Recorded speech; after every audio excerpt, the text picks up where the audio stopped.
निकाय चुनाव के अंतिम चरण का चुनाव प्रचार अपने अंतिम दौर में है। ऐसे में प्रदेश के मुख्यमंत्री योगी आदित्यनाथ ने पार्टी के प्रत्याशियों के लिए चुनाव प्रचार की जिम्मेदारी अपने कंधे पर ले रखी है। सीएम योगी लगातार प्रदेश के सभी उन जिलों में ताबड़तोड़ रैलियां और जनसभाएं कर रहे हैं जहां दूसरे चरण में निकाय चुनाव होने हैं।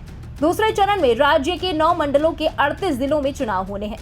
निकाय चुनाव के दूसरे चरण के उम्मीदवारों के लिए समर्थन की अपील करने सीएम योगी आदित्यनाथ राजधानी से सटे जिले बाराबंकी पहुंचे, जहां उन्होंने जनसभा को संबोधित करते हुए कहा कि 2017 से पहले प्रदेश के शहरों में शोहदों का आतंक था। बेटियां स्कूल नहीं जा पाती थी, महिलाएं बाजार नहीं जा पाती थी, लेकिन पिछली सरकारों की तुलना में अब यूपी काफी सेफ हो गया है। 2017 के पहले हमारे शहरों में शोहदों का आतंक हुआ करता था। बेटियां स्कूल नहीं जा पाती थी, महिलाएं बाजार नहीं जा पाती थी, व्यापारियों से रंगदारी वसूली होती थी। कोई व्यक्ति घर के बाहर निकला वो वापस आ सके इसकी कोई गारंटी नहीं थी। आज तो हमारे शहर सेफ सिटी हो रहे हैं। वहीं सीएम योगी ने 2017 के पहले की सरकारों पर माफियाओं और बदमाशों को संरक्षण देने वाला बताते हुए कहा कि पिछली सरकारों में माफिया बदमाश सीना तान कर चलते थे, लेकिन अब कोई अपराधी और माफिया शान से भी नहीं चल सकता, क्योंकि उन्हें पता है कि पुलिस उनका इंतजार कर रही होगी। आज उन्हें अपनी जान की भीख मांगते देखा जा सकता है।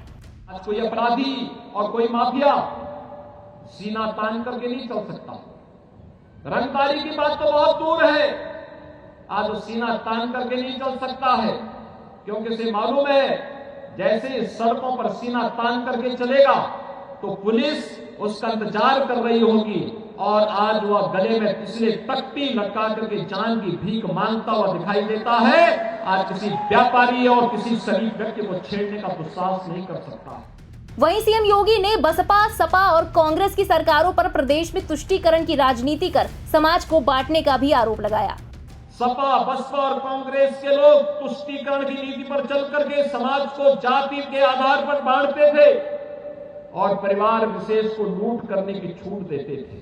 मुख्यमंत्री योगी आदित्यनाथ ने समाजवादी पार्टी के राष्ट्रीय अध्यक्ष अखिलेश यादव के कूड़े वाले बयान पर पलटवार करते हुए कहा कि ये चुनाव सपा बसपा के कचरे को साफ करने का चुनाव है।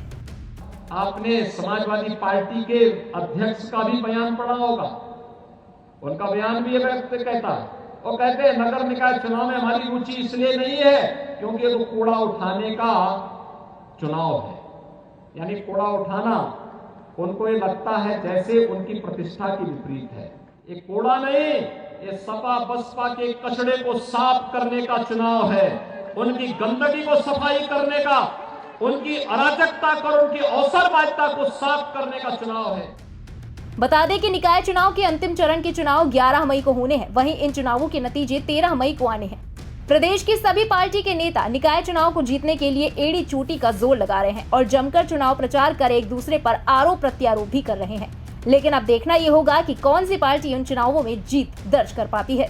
फिलहाल इस खबर में अभी के लिए बस इतना ही। देश और दुनिया की बाकी खबरों के लिए सब्सक्राइब करें इंडिया पब्लिक खबर के YouTube चैनल को और बेल आइकन दबाना बिल्कुल न भूलें।